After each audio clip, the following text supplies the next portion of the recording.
Hello students, how are you all? Hope you are fine. Students, today we are going to do worksheet number 24 for subject English for class 8. Here you have to write your name, the name of your subject teacher, the name of your class teacher, and below this, the name of your subject teacher. Now we are continuing the same lesson. This is Geordie's fawn.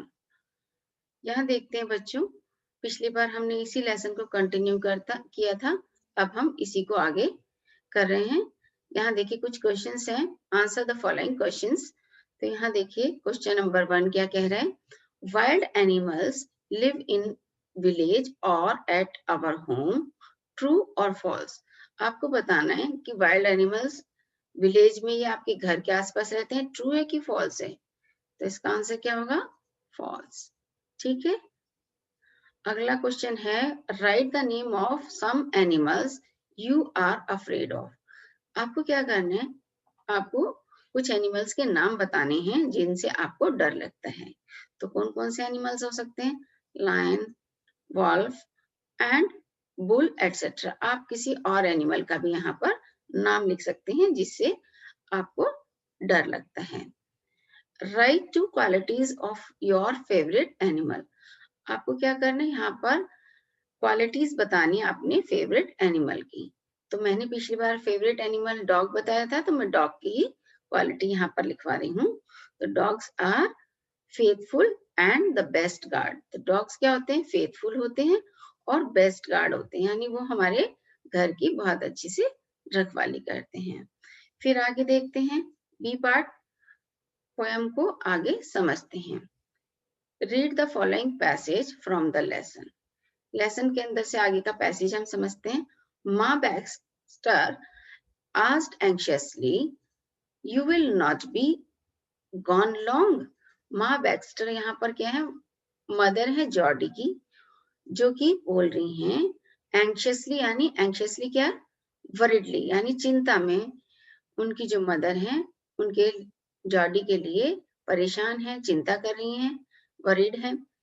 तो माँ Baxter बोलती हैं, you will not be gone long, तुम बहुत देर तो नहीं लगा दोगे। Jordi said, I will be back before dinner for sure.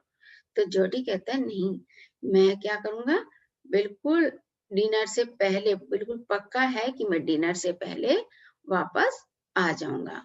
Millville mounted his horse and pulled Jordi up behind him.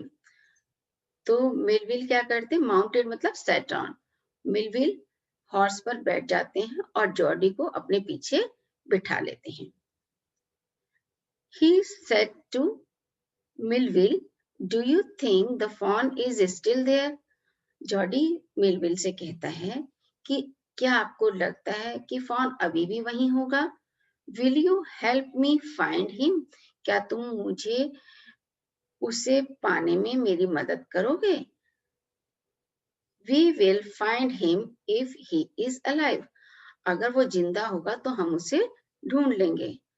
How you know it is a he? तो Millville पूछता है कि तुम्हें कैसे पता कि वो ही है? The spots were all in a line. तो स्पॉट्स जो हैं वो क्या थे, पूरा एक ही लाइन में थे। On a dog fawn, जो डॉग का फॉन था, यानी फॉन जो था उसके ऊपर जितने भी स्पॉट्स बने हुए थे वो एक ही लाइन में बने हुए थे। Passes the spots are every which way. और अगर वो फीमेल होती है, फादर कहते हैं अगर फीमेल होती है तो उसके जो स्पॉट्स हैं वो डिफरेंट डायरेक्शंस में होते हैं। ठीक है, तो यहाँ पर एवरी विच वे का मतलब होता है इन डिफरेंट डायरेक्शन। ठीक है, अब यहाँ पर हम क्वेश्चन आंसर देखते हैं। Now complete the following sentences using the hints given in brackets. यहाँ पर हम देखते हैं, तो यहाँ पर देखिए, said to Millwheel, do you think the fawn is still there, ये किसने कहा था, जॉर्डी ने कहा था, तो यहाँ पर जॉर्डी आ जाएगा। We will find him if the fawn is alive, तो यहाँ पर क्या आएगा, फॉन। डो तो पहले ही मर चुका था, तो यहाँ पर फॉन आएगा। आगे डी पार्ट में देखते हैं question answer. Ma Baxter asked anxiously, "You will not be gone long? You'll not be gone long? क्या तुम बहुत देर तो नहीं लगा दोगे?" तो इसमें who is you, यहाँ पर you कौन है? जॉडी है या मिलविल है? तो यहाँ पर आंसर आएगा जॉडी। ठीक है। How you know it is a he who asked this question. तो ये वाला क्वेश्चन किसने किया था कि ये जो फॉन है वो ही है, ये किसने किया था? तो ये क्वेश्चन किया था बच्चों मिलविल ने। किसने किया था? मिलविल। जॉडी नहीं आएगा इसमें, मिलविल आएगा। ठीक है। मिलविल ने ये क्वेश्चन किया था कि तुम्हें कैसे पता चला कि ये क्या है, ये ही है। ठीक है। तो मिलविल ने जॉडी से पूछा था कि तुम्हें कैसे पता? तो हाउ, तो इसमें है who did he identified if the fawn was he और शी। फॉन ही है या शी है, ये वाली बात कैसे पता चली? By seeing the spots of the fawn, those were all in a line which indicates the fawn was a male।